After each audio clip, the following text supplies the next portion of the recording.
Hello, I'm Eric. And I'm Melissa. And today we're going to talk to you about how I completed my Sega Master System US collection. Ooh.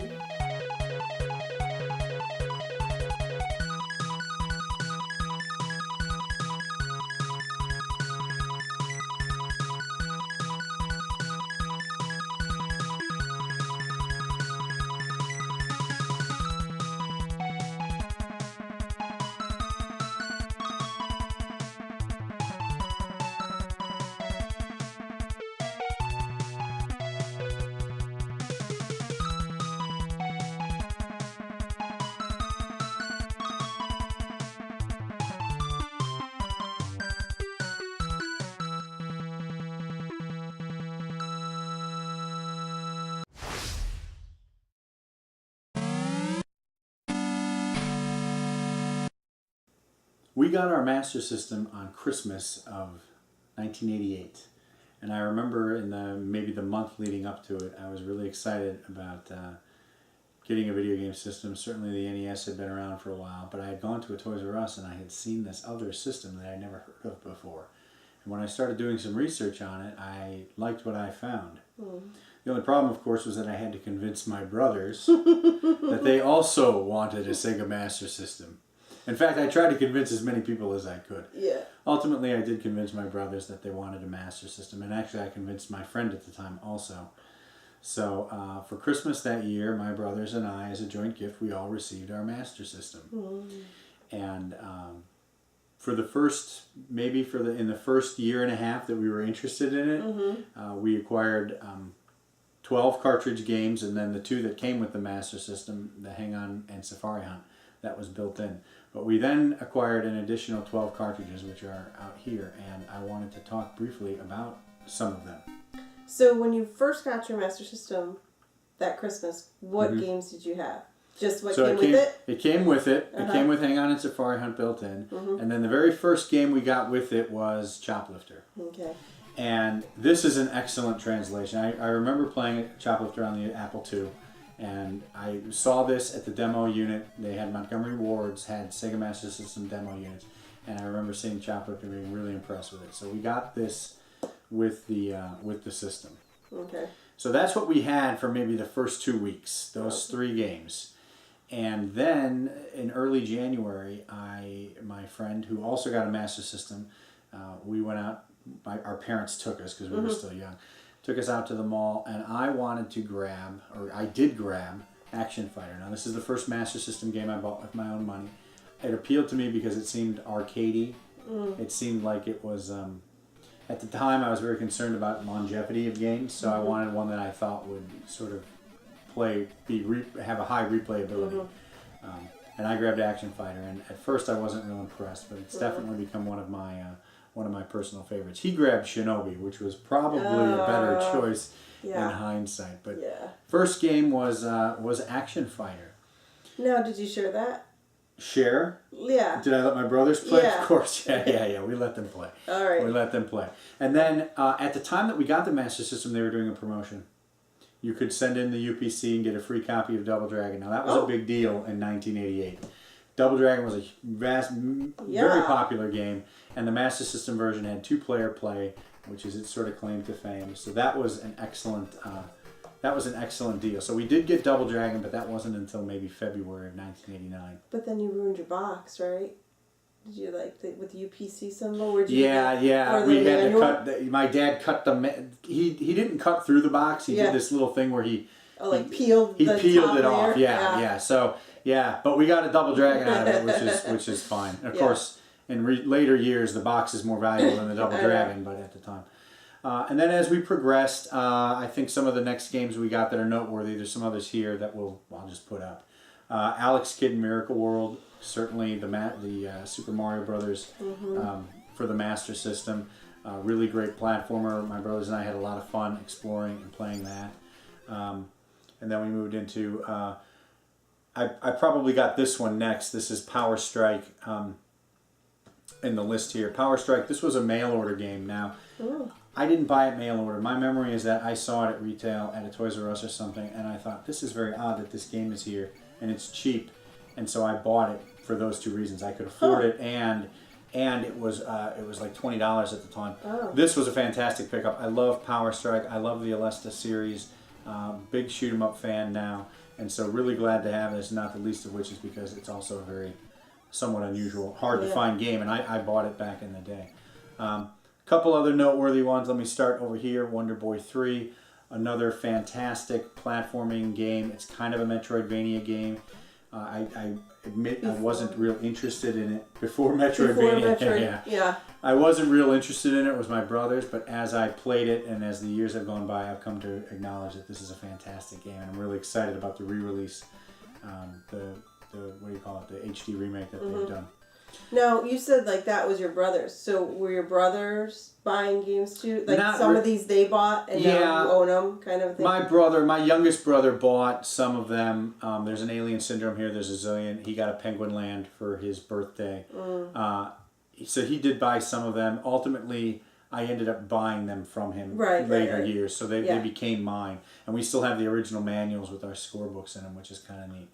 But one of the last games we got was Miracle Warriors. And I remember hearing that Phantasy Star was the game to get, the RPG to get. But my friend had rented Miracle Warriors, and we really enjoyed it. It was the first RPG I had ever played. And I was saving up for Phantasy Star, which was like an $80 game. And ultimately, I said, you know what, I'd rather play Miracle Warriors. It's a little cheaper. It's going to take me forever to save up for Phantasy Star. I can get Miracle Warriors now. I really enjoy it. And so I bought this in the summer of 1990, and I remember playing, I was taking some summer courses, and I remember coming back from those and then playing Miracle Warriors that summer. So that was a really, this is a very nostalgic game for me. So that kind of rounds out the first 13. I mentioned we got Penguin Land, Space Harrier was one we got late, Zillion, Alien Syndrome, and Fantasy Zone: The Maze. These are games that I wasn't as thrilled about. Penguin Land, I think in hindsight, is a very ahead of its time game, and it's a unique game for the Master System. There's nothing like it on the NES as far as I'm aware. So yeah, for the first year and a half, this is what we ended up with, that first part of the thing. And this is what we ended up collecting, these 14 games. Wow. So how did you feel having this Master System when probably everybody else you knew, except your one friend, had an NES? Yeah, well, we knew a couple of kids who were a lot younger than me who had an NES, and I'd go over there and I'd play Contra and Paperboy and whatever they happen to have. But because my friends had it, or my one friend had it. Your one like really good friend. Yeah, and we would trade games, and because my brothers were into it, we were pretty happy with it. I mean, we didn't really, I always kind of wanted to play Super Mario Brothers, and we wanted to play Zelda. So instead we played, the SMS comparables, Alex Kidd, and for Zelda there was one called Golbelius, which has become one of my all-time favorites too. That was one we borrowed from my friend. We didn't have it at the time. So maybe in hindsight it would have been kind of exciting to be part of the NES thing, because that was a very big, impactful console for a lot of people. But we enjoyed playing with the Master System. It wasn't like we were, it wasn't like you got it and then kind of... And I always liked it because I like the graphics a little better than the NES. I think they're a little more colorful. Okay. They're a little nicer. So I never had any problem with it. I don't like the pause button on the console. That's another thing I was jealous of the NES. But other than that, so for the first year and a half, this is what we had, and it was because I was going away, and I went away to school. And so I was playing my PC games because I had that, and it wasn't until several years later, about the mid-90s, when I got into emulation, and I started getting back into console gaming, that we started looking at potentially picking up some more Master System games. And that's what we're going to talk about next. Okay.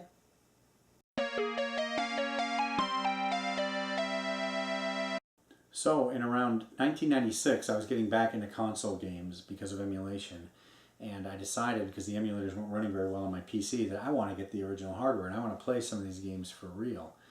And so we started, we bought a Genesis at the time, but when we started figuring out or thinking about how we were going to get some Master System games, and one of the things that occurred to us, because we were in a college town, was maybe we should go to some pawn shops and check it out. And so my brother called a number of pawn shops, and we weren't finding anything Mm-hmm. until one day he called one, and it turns out it was one 2 blocks away from our apartment. It had been there the whole time. And I remember I came home, and my brother and I shared an apartment, and I came home, and he said, I called this one place, and I asked them if they had Master System games, and the clerk said, "This is your lucky day." And so we were really excited. Oh. So we went over to this pawn shop, and they indeed did have a number of games. Now, at the time, I wasn't keeping real accurate records, so I don't know the exact number. My memory is we went from those 13 or 14, the 13 cartridges we had before, or 12 cartridges, to somewhere in the low mid 30s to high 40s. But Wow. I don't remember exactly. I think we got about 20 some games, maybe 25 games, and we also got another system. Whoa. And so I don't remember everything, but I do remember a couple of noteworthy games which I've put here. I guess I'll just do them in alphabetical order. The first is Astro Warrior. This is a shoot 'em up. We were familiar with this game from the posters that come with every Master System game, and I remember spending a little bit of time on this. So this was a neat shoot 'em up. We had been playing Action Fighter, which is kind of a shoot 'em up, in Power Strike. It's not as good as those, but I remember we spent some time with it.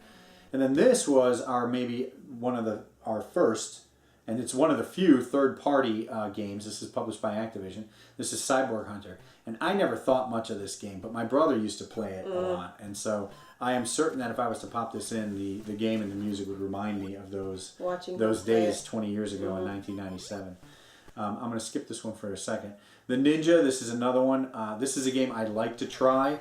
It seems very difficult, but it seems really good. And I think it's actually a remake of another game from an earlier Sega system, and I'm not going to attempt to guess what it is.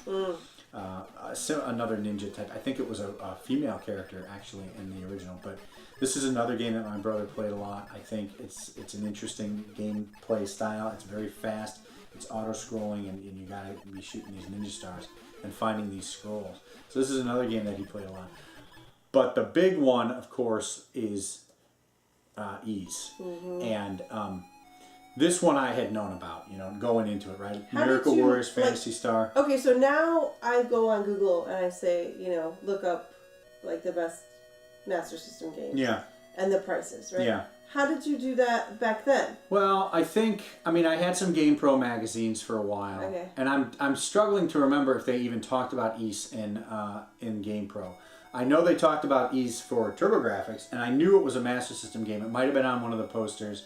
I think that's probably what it was. One of the posters had it. Yeah, okay. And actually, my friend who had the Master System, my brother claims that he brought it over once to play. I don't remember that, but I knew it was an RPG, and so I was really excited to get this because this was just another RPG. It was one of the big three for the Master System with Phantasy Star and Miracle Warriors. So we were really excited to get this. So this was maybe the big pickup. We also got with it Missile Defense 3D. Now the thing is that we only got the game. And when we left the place, we were going through our stuff, and I'm like, Missile Defense 3D, why? This is very strange that this is there and there's no 3D glasses, right? And I thought, you know what, maybe we should go back. Like maybe they didn't know. Maybe we should, they didn't know it went with. Yeah. Maybe we should go back. And we went back whatever it was, I don't have good records of it, maybe a week or two later. And sure enough, we found the 3D glasses. Now, I have a box version here. They were loose. And we went back and we bought the 3D glasses, so we were actually able to try out Missile Defense 3D. That's cool. And the kicker is I remember there being a TurboGrafx there that day, too. Oh, get out. I'm like, I know TurboGrafx, but I'm like, I'm not going to buy that. Yeah. No one cares about that. Anyway, so this was our first 3D game too, and we did get the glasses, and so that was really exciting because the 3D effect on the Master System really works well. Good. Yeah, it really works well. So this was a very exciting pickup. This at least doubled our collection from 13, 14 games to the reason I keep going back and forth is because Hang On Safari it's either one or two games depending. It brought us up to about 30 or 40 games. Now, so you go to this pawn shop, and they've got all this stuff, right? Yeah.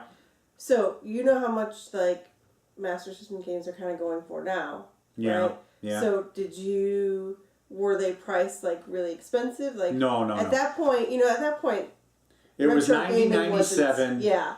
The Genesis was already kind of going out, so this was a console generation old, and it was one that nobody cared about. My recollection is that we paid $80, and we got approximately, like I said, maybe 20, 25 games, and we got a system Yeah. We got another, and my brother says we got two. We got a boxed system and a loose system for $80. We cleaned them out of their Master System stuff. We bought everything they had, except for the glasses. So, yeah, that was, we were really excited because up until that point, we thought, Master System was nowhere. It was just nowhere. And we had no idea that we were going to get this great purchase that was going to introduce us to all these. Because by that time it was gone from retail. Oh, yeah. Yeah, totally gone from retail, So it introduced us to a lot of some of the original generation games like the Ninja and Astro Warrior and a few others. Okay. So then with that, we got really excited. And so then the internet was blooming at this time, or blossoming. And so we started going online to look for things, and the next thing we got was a massive haul. Our best Master System pickups. This is that special day. That special day, which we'll talk about next.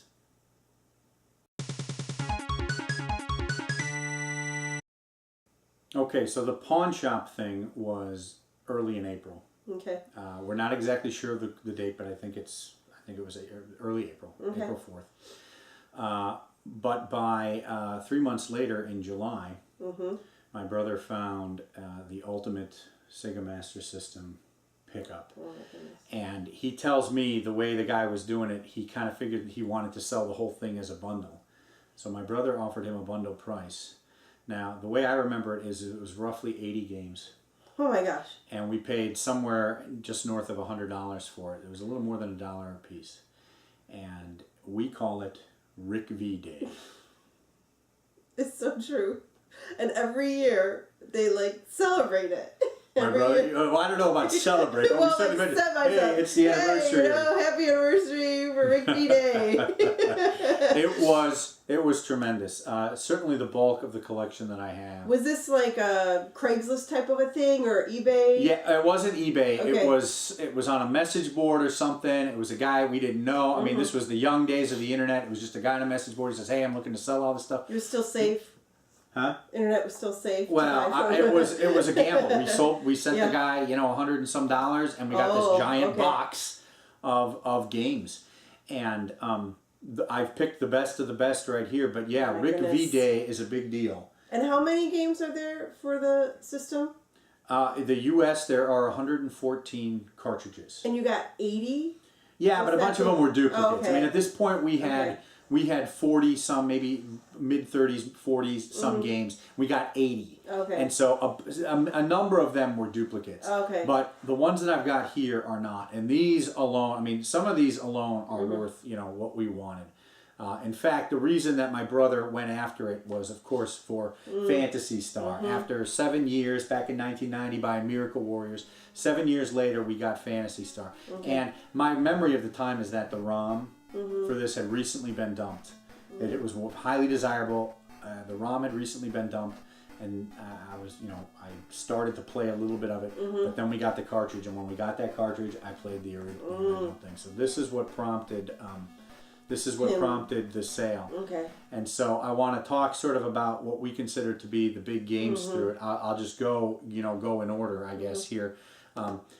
Castle of Illusion, starring Mickey Mouse. We knew about this on the Genesis. This is actually a slightly different game. I think I've heard some people say it might even be a better game. This is a fantastic platformer on the Master System. Okay. One of the original classics, Fantasy Zone, of course. We have our Oopa Oopa icon. Fantasy Zone was another one that we were really interested in. We also got Fantasy Zone 2. And then this was one I didn't know about. Some of these later ones that came out after the Genesis with the new artwork and everything, they had this new thing, and I was well out of the Master System by the time these came out in 1990 or 91. But Ghouls and Ghosts, and this is actually a very competent port of the Ghouls and Ghosts from the Genesis, and it turns out it's kind of an unusual game, hard to find game. So I was really glad. I didn't know that at the time, but I was really glad to get it. Golden Axe Warrior. Now this one we did know about. This is the Zelda clone. This is a much closer Zelda clone than Govelius is, and so we were really excited about finally seeing Golden Axe Warrior. Again, Master System was rare. This game we had never seen anywhere. R-Type, one of my favorites. My buddy had it. We used to borrow it. We finally had our own copy. That's like your top 5 shoot 'em up. Like Yeah, love R-Type. I buy every R-Type game that I can. Shinobi, again, one that my buddy had that we used to borrow all the time. So we finally got our own copy. I should mention Govalius at this point. Govalius was one that we used to borrow from my buddy too. That one we actually bought singly in early 1996, so it didn't quite fall into these major things. But I guess I'll mention Govalius because to me, my buddy had R-Type, Govalius, and Shinobi, and those were the 3 that we always tried to get from him. From like 1990 through 96, I kept, every time I saw him, I'd ask him if he wanted to sell, and he never did. But by 1997, we finally had all 3. And then this bundle also included a number of 3D games, if not all of them. It didn't have Outrun 3D because that's not a U.S. game, but we did have Space Harrier 3D, and we are big Space Harrier fans. So this was really exciting. Yes. Yeah, I am. You and your brother. Whoops. Oh, man. Time Soldiers is another one. My brother and I spent a gob of time playing this co-op right after we got the game. And then he went out and figured out like all kinds of timing and random stuff and how the game worked, and he went on to beat it on his own, but I've never done that. So Time Soldiers was another one we were really excited about. This has got fantastic graphics. Vigilante, one of the street brawlers I knew about. It was one of the newer games that was advertised. I knew it also came out in the TurboGrafx, but I really wanted to play the Master System version, so finally got Vigilante there. And then we had Wonder Boy 3, but we never had Wonder Boy 2, which is Wonder Boy in Monsterland. And the bundle actually came with the other 2 Wonder Boy games, so we finally had all 3 Wonder Boy games. And I've never beat this. My brother and I would play it and get to the end, and we never quite beat it. So this is like my next Master System game I want to try to beat. So when you got this deal, how did you split it up? How did you split up? Well, we have this other event we call the split. We were living together. We were sharing this stuff, and so when we moved out of that apartment and we moved our separate ways. We had a night where we sat down and we pooled all the Master System stuff together. We bought out our second brother of the games that he had bought from our original batch. We bought those out. Okay. So then now everything was either his or mine. Okay. And we just did I think we might have divvied them up into tiers, saying, this is the first round, and this is and then we just alternated. Like top tier stuff. Yeah. And so we alternated, and every duplicate, we just took the duplicates out and gave each other the duplicates. And it's been driving me crazy. I've actually been spending the last week trying to reconstruct how the split went because I don't have records of that time. And so with a combination of win dates and my memory and his memory and I looked at old home video and I've been trying to figure out exactly how the split went so I can understand where, when, and how I got these games in my collection. But these I can definitely tell you are Rick V Day games. We think it was July 18th. We're not sure. It could have been the next following weekend. That was a Friday. It could have been the Saturday, or it could have been the following Friday or Saturday. We're going to go ahead and say it's July 18th, 1997. Rick V Day. That's big cool. deal. So after that and after the split, there wasn't a lot of activity. Now it was 1998. Now 1999. I had started a new job. I had moved out to Oregon. I was playing PlayStation. I was playing Genesis. So my Master System collecting was really ramped down. Yeah. Rick V Day sort of was like, well, this is it. We don't have to do anything. I don't need anything else. Didn't have a complete collection. You had like a nice place to store all these? Oh, yeah, the China cabinet. Yeah. I didn't have China. I had Master System games. So we'll talk next about the span, a large span of sort of very low acquisitions. Okay. We'll talk about that next.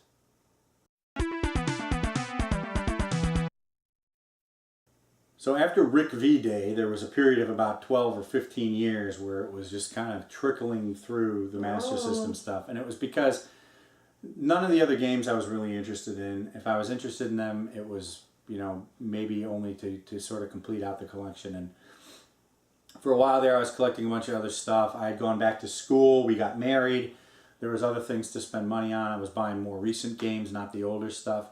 And at this point, were you ever thinking, boy, it would be kind of cool to have like a complete collection? I mean, not really. And it always crossed my mind, but I knew that there were a few out there that were really expensive, and I wasn't really interested in maybe buying them at the time. But I was surfing on eBay and buying stuff on eBay. So every now and then, I'd look on eBay for Master System games. And over the course of the early 2000s and the teens, I would buy some games. And so I picked out a few that I think are noteworthy to talk about here. So first there's Alex Kidd Lost Stars. I really have no idea when I bought these exactly. They're in the spreadsheet. But it's an Alex Kidd game, so I thought, okay, well, you know, maybe I'll get some of the other Alex Kidd games. And Alex Kidd and Shinobi World was one I really wanted. I'd seen the ROM for it. It looked really great. But I was a big fan of Alex Kidd Miracle World, so I always thought I would get some of the other games. So grabbed Lost Stars, grabbed High Tech World. Never really played either one of these. I tried this one once. I can't really get into it. This one, my brother says, don't even waste your time. Oh, no.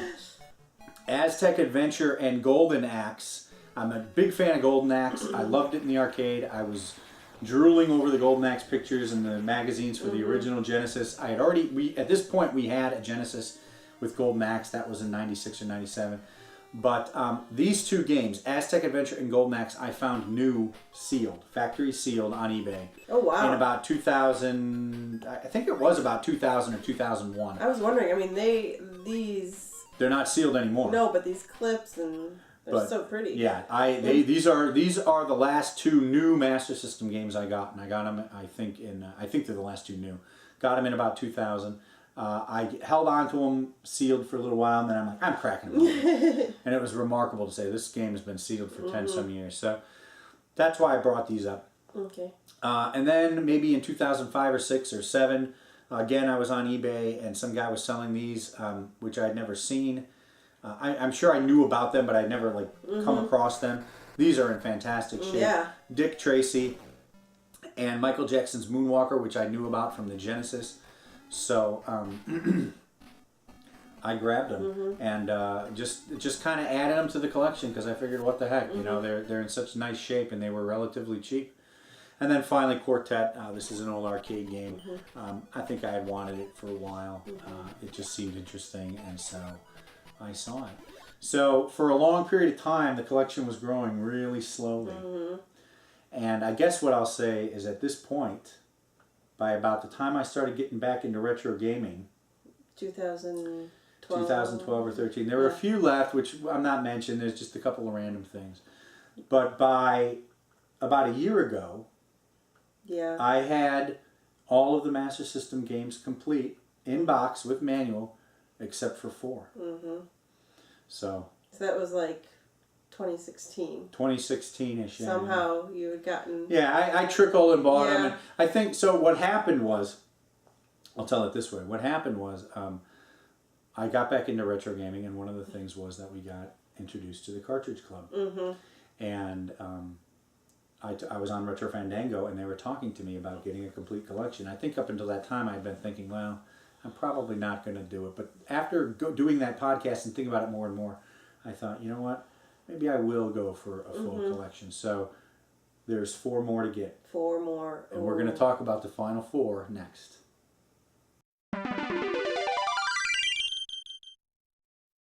So by early 2016, I had all but 4 games complete in box for the Sega Master System. And by that time, we were well engaged with the Cartridge Club. And so I think it's fair to say that the Cartridge Club had a huge impact on helping me get 3 of these last 4 games. The one exception is Alex Kidd and Shinobi World. This we got at Northwest Classic Gaming Enthusiast Swap Meet in January of 2016.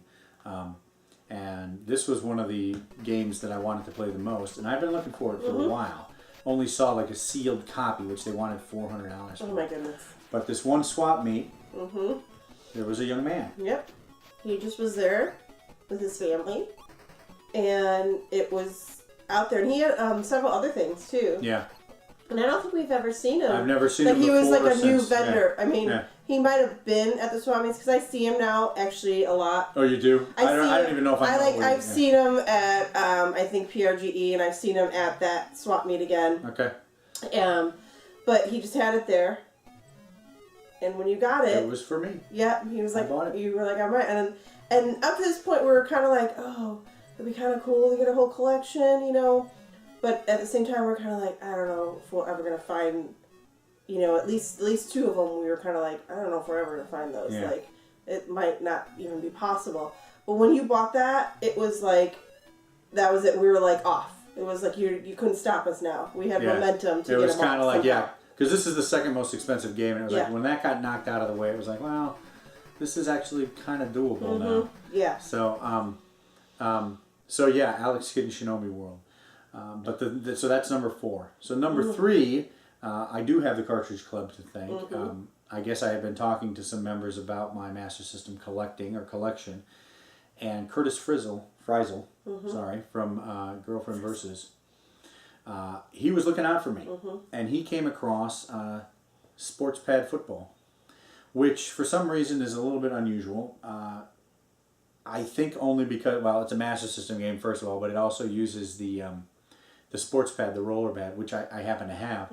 But I think that might be why. And so I never came across it, and he did. He came across it, and he said, hey, do you need this? And I said, yeah, actually I do. And he sent it to me. And so he knocked out for me number 3. Oh, man. So now we were at 2 left. And the big one, of course, is James Buster Douglas Knockout Boxing. Now, this game is nowhere near worth its market price. The only reason its market price is so high is because it's so hard to find. And it's one of those things you need if you're going to do a complete collection.